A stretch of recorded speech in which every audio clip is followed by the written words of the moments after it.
Hi అండి, welcome back to our channel. ఈరోజు ఈ వీడియోలో మనం వినాయక చవితికి వెలక్కాయ తెచ్చుకుంటాం కదండి. ఆ వెలక్కాయతో ఈ విధంగా పెరుగు పచ్చడి చేసుకుని చూడండి.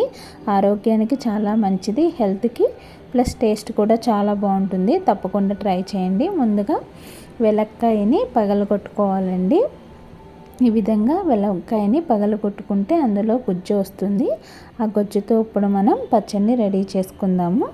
ఈ పచ్చడి తయారు చేయడానికి ముందుగా ఈ విధంగా మిక్సీ జార్లో ఒక 7-8 పచ్చిమిర్చిని తీసుకోండి.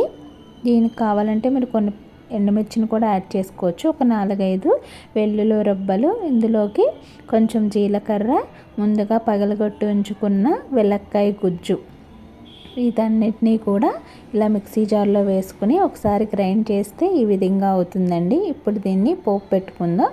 ముందుగా ఈ విధంగా పోపుకి కొంచెం ఆయిల్ వేసుకుని అందులోకి ఆవాలు, జీలకర్ర, కొంచెం పసుపు, అదేవిధంగా కరివేపాకు, మినప్పప్పు, ఇవన్నీ కూడా పోపు దినుసులన్నిటినీ కూడా ఈ విధంగా వేసుకుని చిటపటలాడేంత వరకు కొంచెం అయిన తర్వాత దీన్ని మనం ముందుగా రెడీ చేసి ఉంచుకున్న